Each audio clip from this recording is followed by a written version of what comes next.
The whistle stopped him mid-stride, the way a hand on the chest might stop a man walking too near a ledge, and for 3 full seconds the Duke of Harrow did not remember how to breathe correctly. Robin did not notice. Robin was mucking the 3rd stool from the end, sleeves rolled to the elbow, cap pulled low over a face too thin and too watchful to be called a boy's face by anyone who troubled to look twice, and nobody at Harrow Hall had yet troubled to look twice, which was precisely how Robin preferred it. The tune came out unbidden, the way it always did when the hands were busy and the mind was elsewhere, 4 notes rising and 3 notes falling, and a small held breath at the end like a door easing shut, and it was only when the shadow fell long and still across the straw that Robin looked up and found the Duke standing in the stable doorway as though he had been struck. He did not raise his voice. He had never needed to. "Where?" he said. "Did you learn that?" It was not a question shaped like a question. Robin set down the fork and straightened, chin level, the old habit of stillness settling over her like a second coat.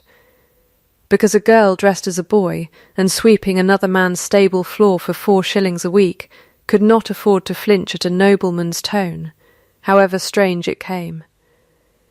"From my mother, sir," Robin said. "She sang it over the washpot. I didn't know it was anyone's but hers." The Duke's face did the thing faces do when a man is deciding whether to believe a coincidence, and Robin watched him decide, and did not yet understand what had been decided, or that a tune could be a key, or that keys are dangerous things to carry when you do not know which door they open. She did not yet know what the whistle would cost her. Had she known, she would have whistled it all the same, because some things are not chosen, only inherited, and a person cannot help the shape of what was poured into her before she was old enough to hold the cup steady. Old Fen, the head groom, came round the corner with a bridle over his shoulder and took in the tableau with the flat. Unhurried eye of a man who had buried 2 wives and outlasted 3 stewards, and found very little left in the world worth startling over. "He's new, your grace," Fen said, before anyone asked him to. "Come Tuesday last, off the Amberfield road. Doesn't eat much, and doesn't talk much either, which in my experience of boys is a mercy twice paid for." The Duke did not look away from Robin. "What is your name?" "Robin, sir, just Robin." "Just Robin," the Duke repeated, as though testing the weight of a coin he suspected was clipped, and then, because a duke cannot stand gaping at a stable hand in his own yard without the whole estate remarking on it by breakfast, he turned the moment aside with the ease of a man well practised in turning moments aside. "See that the grey mare's off for is poulticed before noon. She favours it." "Already done, sir," Robin said, an hour past. She'd picked up a stone. That, more than the tune, was what made him pause a second time, because competence in a ragged boy was a rarer surprise at Harrow Hall than a ghost. And the Duke of Harrow was a man who had learned, at considerable cost, to notice the things that did not fit the pattern of the world as everyone had agreed to describe it to him.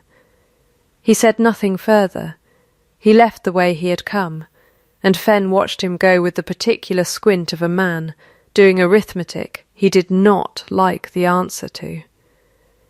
"You'll want to be more careful with your whistling, boy," Fen said, not unkindly, once the Duke was well out of the yard. "A tune's a small thing to hang a life on, but I've seen smaller things do worse." Robin only shrugged and picked the fork back up, because the yard did not muck itself, and because there was a deadline pressing on the whole of Harrow Hall that Robin as yet only half understood. 6 weeks. Fen had told her overbread and dripping the night she arrived. 6 weeks until the Michaelmas ball, at which the Duke was expected. By the whole weight of his aunt's expectation and his steward's careful arithmetic, to announce his betrothal and save the estate from whatever debts had been quietly mounting against it. 6 weeks was not so very long. It felt, that first evening, like a great deal of time. It would not feel that way for long. The second time the Duke sought her out, he did not pretend it was about the mare's forehoof. He came at dusk 3 days later, when the yard had emptied and the light had gone the colour of weak tea, and found Robin oiling harness leather with the unhurried thoroughness of someone who had never in her life been able to afford to do a thing badly. "You've a gift for horses," he said, by way of not saying what he had actually come to say. "My mother kept a stable for a farmer once, before she kept nothing at all," Robin said. "I learnt young that a horse will tell you the truth about a man faster than the man will tell it to you himself. A cynical philosophy for a boy of— how old are you?" 17, sir, or thereabouts." My mother wasn't precise about dates.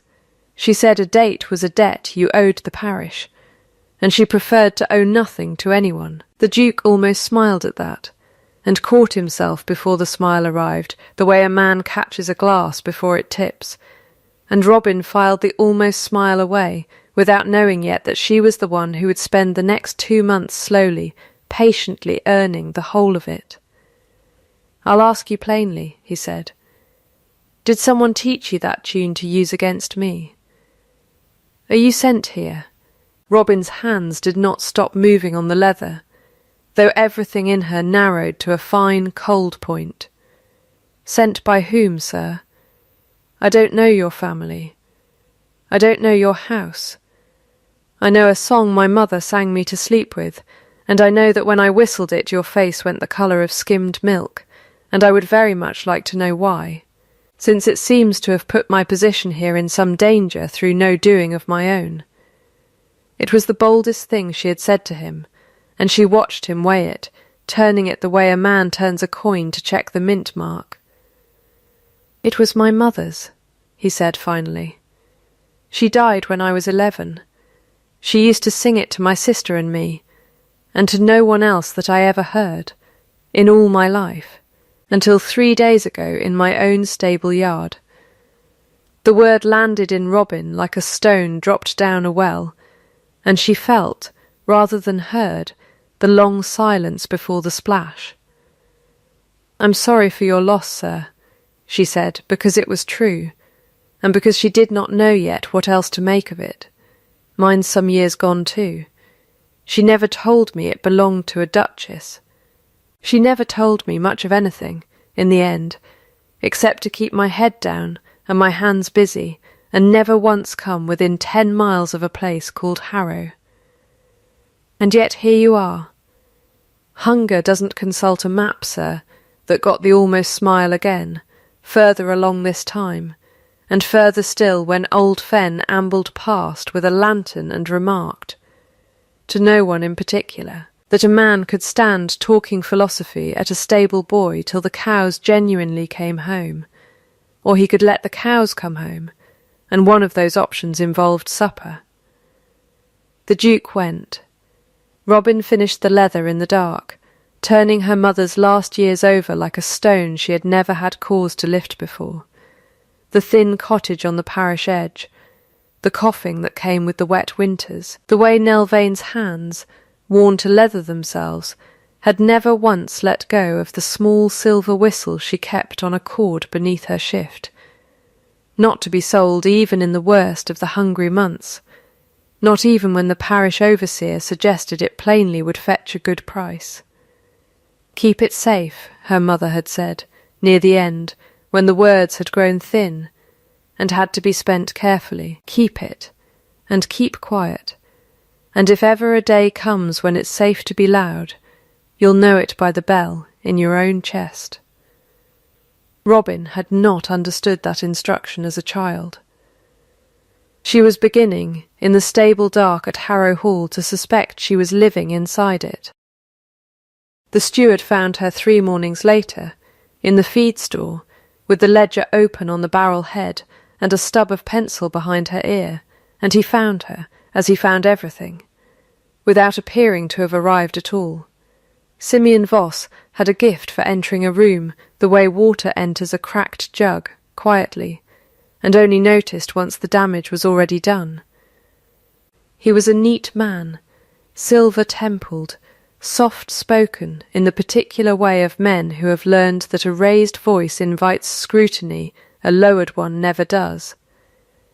"You can read figures," he said, not a question. "A little, sir. My mother did accounts for a farmer, and I sat at her elbow. How industrious! And what do you make of these?" Robin had not meant to be caught studying the feed accounts at all. Fen had only asked her to tally the oat sacks against the delivery slip, a small enough task. But the numbers had not wanted to sit still under her pencil. The delivered weight running consistently, month on month, a shade lighter than the paid invoice. The difference small enough to miss once, and impossible to miss 4 times running. Only that the miller's been generous with his invoices and stingy with his sacks, sir, which seemed worth a note, though it isn't my place to say so above a note. No, Voss agreed, pleasantly, it isn't. He took the ledger from her with 2 fingers, the way a man lifts something faintly distasteful, and studied her rather than the page. "You've a steady hand for a stable sweep. Vane, is it?" Fen mentioned the name when you signed for your wages.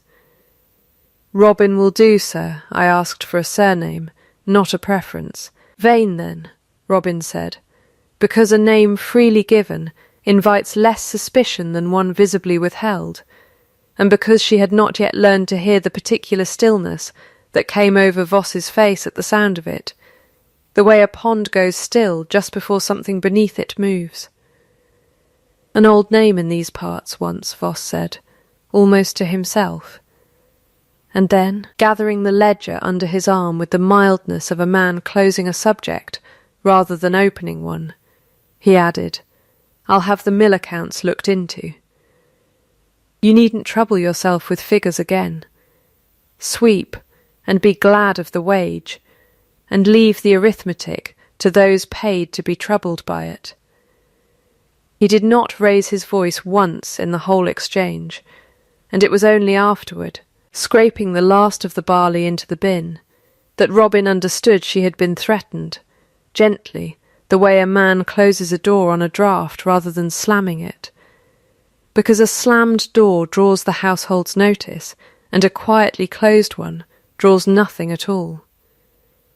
Word of the Duke's odd attentions to the new stable boy had, by then, made its slow way through the servants' hall in the manner such things always do, gathering embellishment as it went, that his Grace had been seen twice at the stable near dusk, that he had asked the housekeeper, apropos of nothing, whether any Vane had ever been in service at Harrow, that his aunt, the Dowager Lady Honoria, had remarked over her tea that a man with a betrothal to settle by Michaelmas had no business haunting stable yards at all hours like a boy mooning after a hound. Robin heard none of this directly. She heard it in the way the scullery maids grew quieter when she passed, and the way the second groom, a broad sour boy named Perrin, began watching her with the particular resentment of someone who suspects another has been given something he was not, though neither of them yet knew what that something was. That evening, currying the grey mare by lamplight, because the mare fretted less for her hands than for anyone else's, Robin found Fen leaning in the stall door with his pipe unlit, which was Fen's way of announcing he had something to say, and intended to take his time saying it. "A broom finds every corner, given time," he said. "So does a rumour. You want to think on which one you'd rather find you first. I've done nothing to be found out for, Fen. That," said Fen, "has never once in the history of great houses stopped a thing being found." The foaling came on a night with no moon at all, which Fen said afterward was exactly the kind of nightmares chose out of pure spite, and it was Robin who heard the mare's distress first, a low grinding note under the ordinary night sounds that no one else in the yard had the ear for. She had the Duke roused before Fen was fully dressed. Not out of presumption, but because the mare was his particular favourite, bred from his mother's own stock, and some things a household simply understood without being told. He came in his shirt-sleeves, hair unbrushed, looking younger and less armoured than Robin had yet seen him, and for 3 hours the two of them worked in the close gold lamplight, while the foal came wrong-turned, and stubborn and finally, gaspingly right. There is an intimacy in that kind of labour that no parlour conversation can counterfeit. And somewhere in the 3rd hour, wrist deep and past all pretence of rank, the Duke laughed, not the careful almost smile of the stable yard, but a real laugh, startled out of him by the foal's first indignant, wet-legged attempt to stand, and immediately fall over sideways into the straw. And Robin, watching it happen, understood without being told that she had witnessed something rare enough to be worth remembering. The way a person remembers the first time they see snow settle without melting. "That is the first time I have heard you laugh since I came here," she said, before she could decide whether saying so was wise. "Is it?" he said, and the astonishment in his voice was not for her observation, but for the fact itself, as though he had not noticed the silence in himself until someone else pointed at its absence. "My mother used to say a house with no laughter in it was a house keeping its accounts wrong somewhere. I hadn't thought about that in years. What was she like? Fierce, funny. She loved my father the way some people love a country, entirely, and without asking whether it deserved it. She died when my sister was still in leading strings, and my sister followed her within the year, and my father followed some years after that in every way but breath. And I have been Duke of Harrow since I was 21, and have not, I think, laughed like that since." He looked at her then, straw in his hair, and blood on his sleeves, and something unguarded in his face that had not been there in the stable-yard 3 weeks before. "You whistle her tune, and you tally figures better than my own steward's clerk, and you appeared at Harrow 6 weeks before I am meant to marry a woman I do not love, to save an estate I am beginning to suspect is being bled by someone closer to me than a miller's dishonest invoice. Tell me plainly, Robin Vane, what are you?" "Tired, sir, mostly," Robin said, and it startled a second laugh out of him, smaller than the first but real, and she felt the warmth of it land somewhere under her breastbone she had no ready account book for. She did not tell him the rest, not the whistle beneath her shirt, warm from her own skin, not her mother's dying instruction to keep her head down at Harrow, of all impossible places, not the fact that she had chosen this particular ragged coat and this particular boy's crop of hair for reasons that had nothing to do with fashion, and everything to do with the roads a lone young woman cannot safely walk. That card she kept, turned face down, the way her mother had taught her to keep everything that mattered. "There's a piece I haven't given you," she admitted instead, watching the foal find its legs at last. "I don't say that to be coy. I say it because I don't yet know myself which parts of it are safe to say aloud, and I'd rather owe you an honesty later than spend a false one now. That," the Duke said, "is the most honest thing anyone in this house has said to me in a year." And he did not press her further, though something in the set of his shoulders told her he had marked the debt, and meant, in his own time, to see it settled. Simeon Voss had lived a long time on the strength of never being seen to hurry, and so it was 2 full weeks before the household noticed he had begun making inquiries. A quiet word to the parish clerk in the next village. a request to see the old wage rolls from 20 years back, a visit, ostensibly about drainage rights, to a farm where an aged washerwoman was known to have once kept house near the hall. He was looking, though no one yet knew it, for confirmation of a fear that had lodged in him the moment he heard the name Vane fall from a stable boy's mouth as easily as breath, and he found it in the parish clerk's dusty rolls, in a christening entry 2 decades old. Lynette, daughter of Eleanor Vane, dismissed household companion, father not given. He sat with that entry a long while by candlelight, and what he felt, if a man so schooled in stillness could be said to feel anything so undisciplined, was the cold falling sensation of a debt he had thought buried coming due at the worst possible hour. 20 years before, a young under-steward with more ambition than patience had skimmed rather more from the Harrow accounts than his wages allowed for, and when an audit loomed too near for comfort, he had needed the household suspicion to land somewhere other than his own ledger and Eleanor Vane, the old Duchess's foster sister and closest companion, mother to another man's unacknowledged daughter. Poor and vulnerable, and easily disbelieved, had been the nearest soft place to press a thumb. A pearl brooch had gone missing from the nursery. A frightened young housemaid named Hester had been made to say she'd seen it in Nell's box.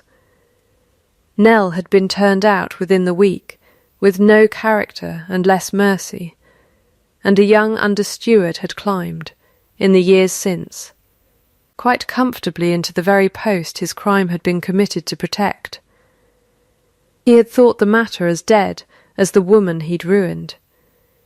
He had not accounted for a daughter with her mother's hands, and her mother's tune, and, worse, her mother's eye for a ledger that did not balance.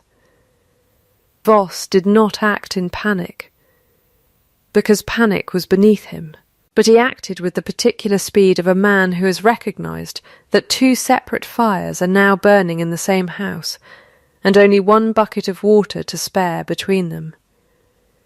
He went first to Perrin, the sour second groom, and found him easy soil for the seed he meant to plant, since Perrin's resentment of the new boy's favour had been ripening untended for weeks.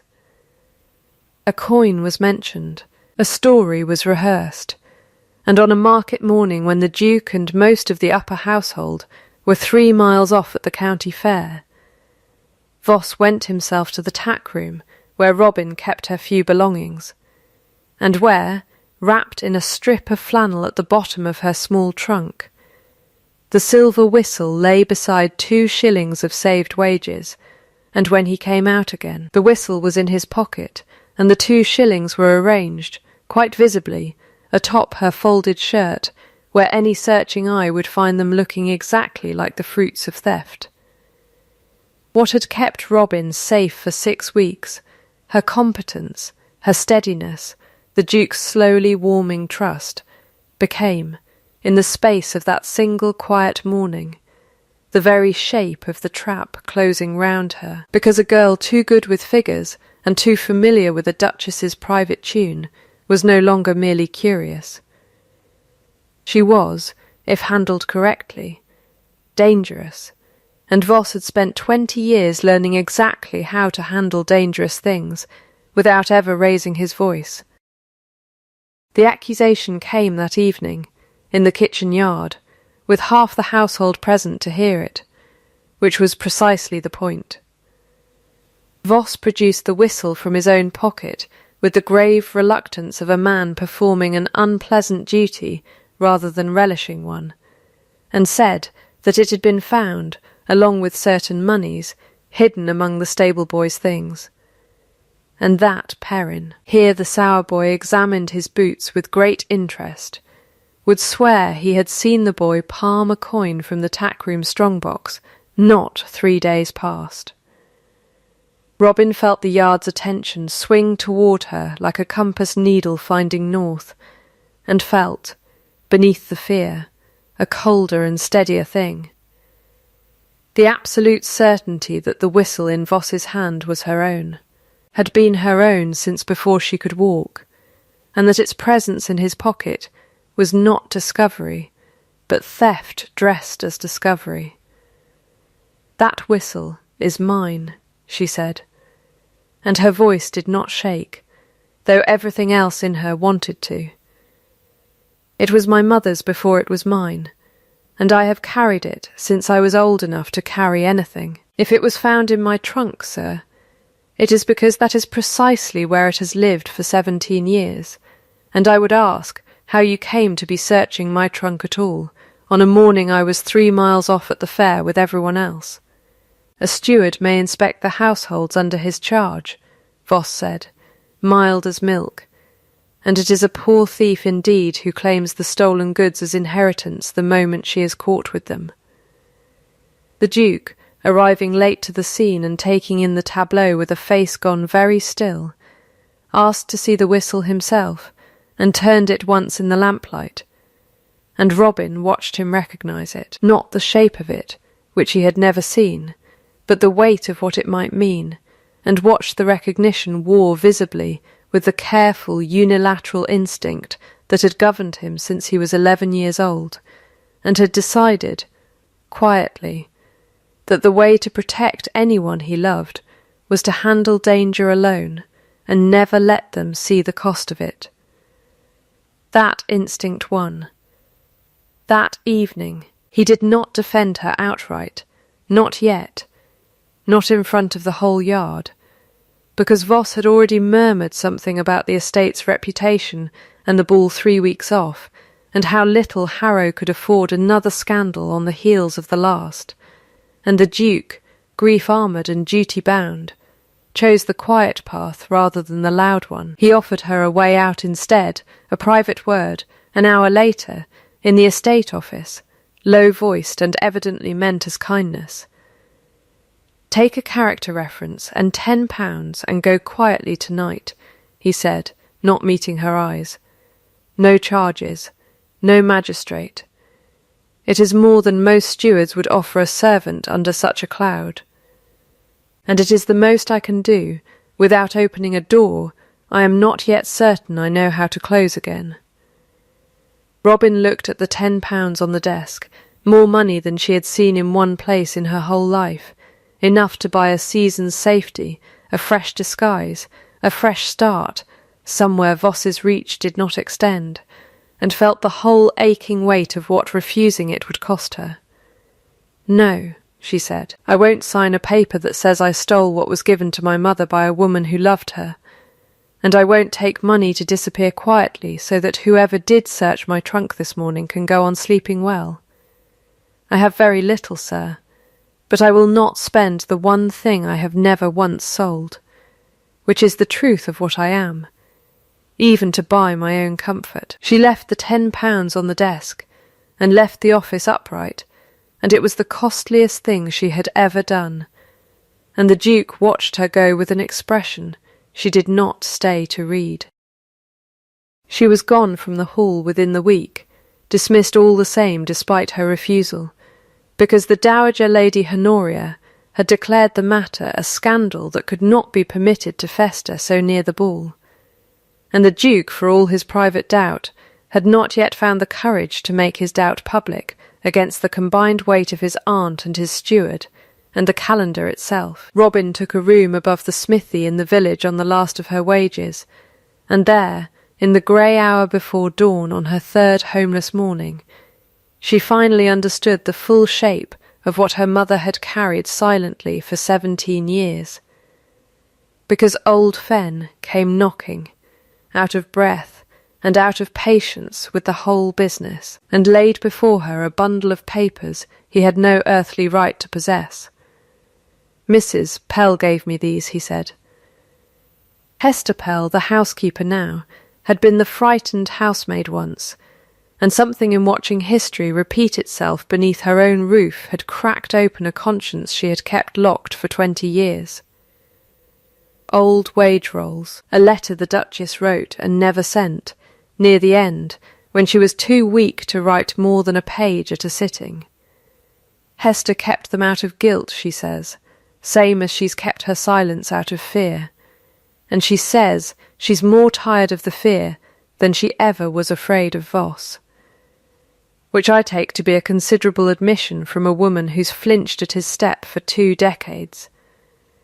Robin read the letter by the smithy's banked fire, and found in the old Duchess's failing hand the whole outline of her mother's ruin. The missing brooch that had never truly been missing, only mislaid and later found behind a nursery cupboard, too late, after Nell was already turned out, and too proud or too broken to come back and claim vindication from a house that had not wanted to hear it. The whistle given freely, years before, engraved by the Duchess's own order as a gift between foster sisters, the guilt the Duchess had carried to her own early grave, too weak in her final months to do more than write a letter she never found the strength to send. Robin sat with that letter until the fire burned to ash, and felt something in her chest that was neither grief nor rage, but a strange, hard clarity, the way frost makes a window suddenly, briefly transparent. "He offered me money to disappear," she said to Fenn, "and I very nearly hated him for it. But he doesn't know any of this.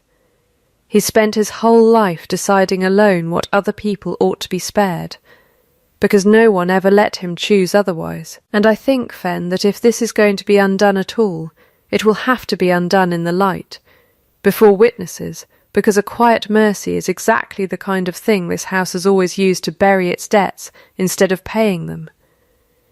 Fenn studied her for a long moment, pipe unlit as ever.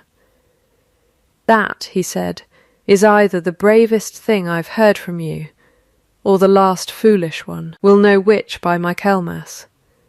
The blackest of it was this: even with the letter, even with the wage rolls, there was no living voice yet willing to say plainly, before a magistrate and a household and a man who might yet choose duty over her, that Simeon Voss had built 2 ruins 20 years apart on the same lie, and without that voice, a dead woman's letter was only ink, and ink alone had never yet been enough to outweigh a steward's 20 years of careful, unhurried respectability.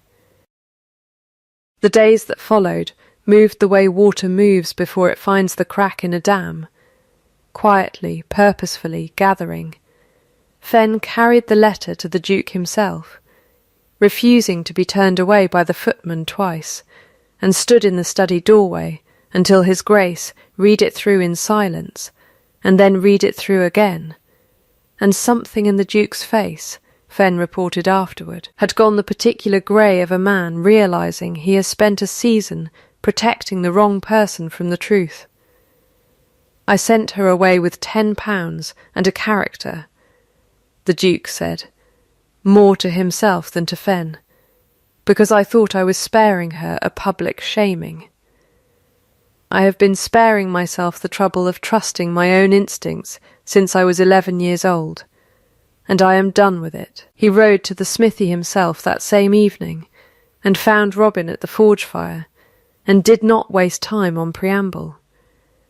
"I need Hester Pell to say before witnesses what she has only said in private," he told her, "and I need it before Michaelmas, or Voss will have the whole matter buried under wedding contracts, and no one left withstanding to dig it up again. Will you stand with me in the hall and let the whole of Harrow hear it, whatever it costs you?"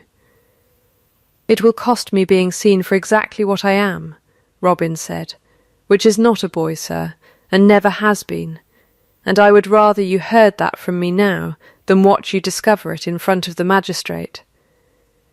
The Duke absorbed that the way a man absorbs a blow he has half expected and finds, oddly. "Does not fell him. Ashford horses do not spook without a reason," he said slowly.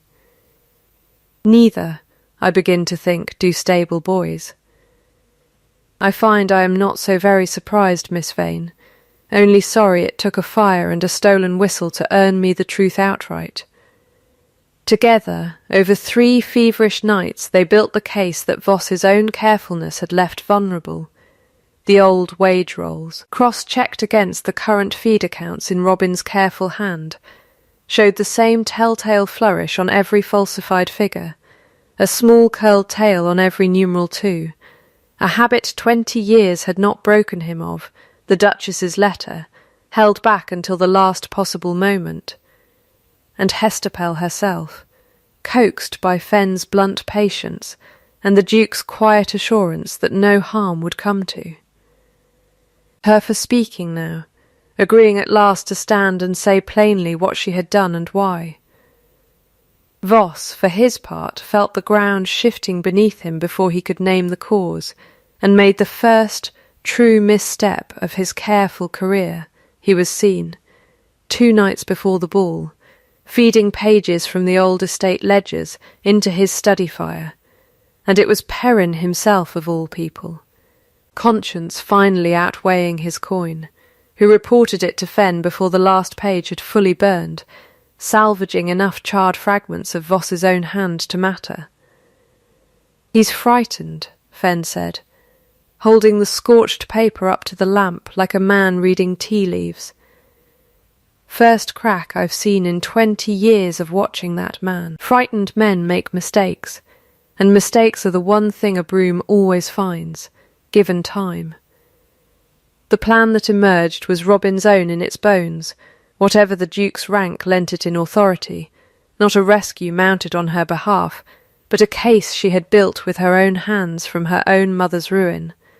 And she meant, whatever the cost to her disguise or her comfort or her pride, to see it argued in daylight, before witnesses, where objects could be held up and read aloud, and no one's soft voice could smooth the truth back under the carpet a second time. The great hall at Harrow filled on the eve of Michaelmas, with rather more urgency than the ball itself had ever promised, the Duke having quietly summoned the county magistrate, his aunt, the assembled household, and Simeon Voss himself, under the pretext of settling the estate's accounts before any betrothal could be properly announced. Voss came composed, as he always came, silver-templed and unhurried, and it was only when Hesterpell was called forward, hands twisting in her apron, that the first true fracture showed in his stillness.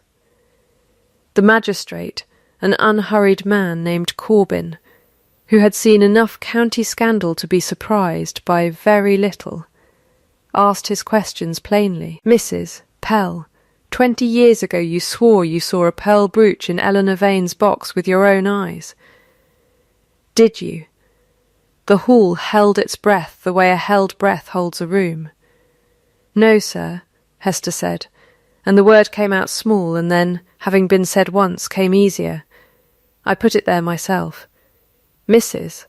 Voss told me where to lay it and what to say after, and told me a girl in service who valued her place would do as she was bid without asking why, and I was 17 and frightened, and I did as I was bid, and I have not slept easy a single Michaelmas since."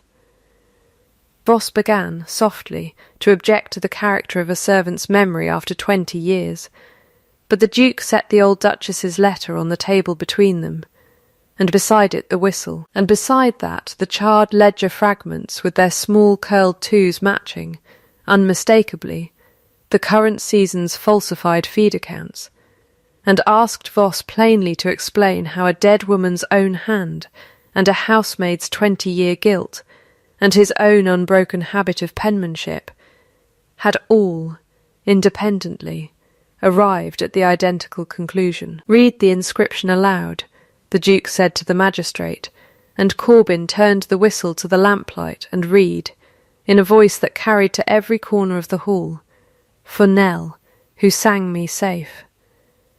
M. Marguerite's own hand, engraved before Robin's mother had ever been wronged, proof entire that the whistle had been love before Voss had made it look like theft. Something in Voss came apart then, not loudly, but the way old mortar comes apart, in a fine cascading crumble rather than a single crack. "I was 23, he said, and my father's debts were mine the day he died, and I had a sister to keep from the workhouse, and I told myself once, only once, that I would pay it back before anyone noticed the shortfall. And then it was 5 years gone, and then it was 20, and I have spent every day since watching that door for the knock I always knew was coming. It was, for a moment, almost pitiable, and Robin, watching the man who had ruined her mother reduced at last to a frightened boy's excuse grown old and threadbare, found in herself not triumph, but something quieter and stranger, a compassion she had not gone looking for and could not quite refuse. The Duke did not have him arrested.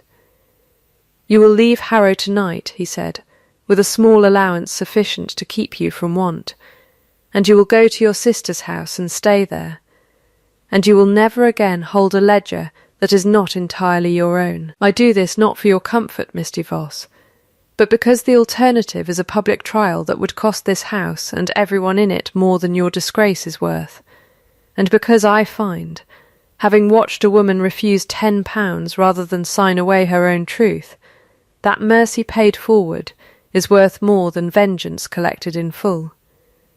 Voss left the hall an old man rather than a dangerous one, and the door closed behind him softer than anyone expected.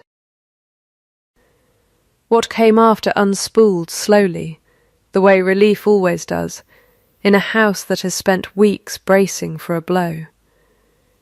Lady Cassandra Ray, the polished young woman the Dowager had all but promised to the Duke, proved unexpectedly gracious once the truth came clear, admitting over tea the next morning that she had never much wanted the match herself, having been pressed into it by her own family's need quite as thoroughly as the Duke had been pressed into it by his, and the two parted with genuine goodwill, Cassandra remarking dryly that she would far rather be a friend to a happy Duke than a wife to a distracted one. A sentiment the Dowager, somewhat chastened, found herself unable to argue with. It was a fortnight later, in the walled kitchen garden where the last of the season's roses were going over, that the Duke found Robin, no longer Robin in name, though the household had grown fond enough of the name that half of them used it still, out of affection rather than confusion, sitting with the whistle warm in her palm and no further need to hide it. "You told me once," he said, "that you were not kept by anyone, that you kept yourself. I have thought about that sentence more than any other you ever gave me. It was true when I said it. I don't want it to stop being true," he said. "Which is why I am not going to ask you to marry me for the sake of an estate that no longer needs saving by anyone's sacrifice, or for a debt my family owes yours 20 years overdue, or for anything at all except this, that I have not laughed the way I laughed the night that Foal was born in more years than I can count before or since, and I would like the rest of my life to sound like that, if you would consent to be the reason it does. Marry me because you wish it. It is the only reason I will take. Linnet, for that was the name her mother had given her, Linnet Vane, and she found she liked the sound of it spoken aloud after a lifetime of answering to less, set the whistle down on the garden wall between them, a small silver thing that had cost 2 women a great deal, and finally, at long last, cost nothing further. "Then I will," she said, "and not because you are a duke, and not because it settles any debt, but because you are the first person since my mother died who ever let me put a card down and did not immediately ask to see the rest of the hand." The wedding, when it came in the first cold week of true autumn, was smaller than anyone at Harrow could remember a duke's wedding being. Held in the estate chapel with only the household and a scattering of neighbours present, and old Fen wept without shame through the entire ceremony, and claimed afterward it was only the dust in the rafters, a claim nobody in the chapel troubled to believe. Hester Pell stayed on as housekeeper, her old guilt at last set down like a weight she had carried so long she had forgotten it could be put anywhere. Voss lived out his years in his sister's small house on his modest allowance, writing once, a letter of genuine remorse that Lynette read, and did not answer, and did not burn either, which seemed to her the fairest measure of mercy she had left to give. Nearly a year turned before the stable-yard at Harrow saw another dawn quite like the first one. But it came at last, pale gold and cool, Lynette standing where Robin once had, a small bundle warm against her shoulder, and she found herself whistling without thinking, the same 4 rising notes and 3 falling, and the Duke came round the stable door exactly as he had the first time, and stopped exactly as he had the first time, and this time it was not fear that stilled him, but the plain, unhurried joy of a man who has learned at last which songs are safe to love out loud. "Hush now, Hearthbird," Lynette sang softly to the small warm weight against her shoulder, the words her mother had never taught her, but that had always somehow been there beneath the tune, waiting for a voice steady enough to carry them. "The dark's not for keeping."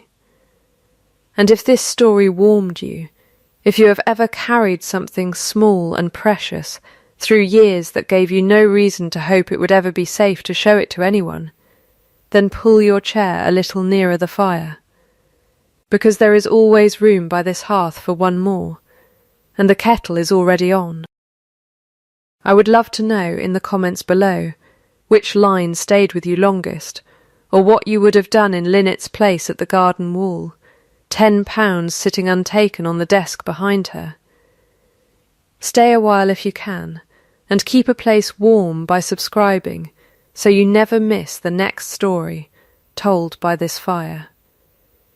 And wherever you are tonight, be gentle with the ones who kept your lamp lit when you didn't know to ask them to. Sleep well. The dark's not for keeping.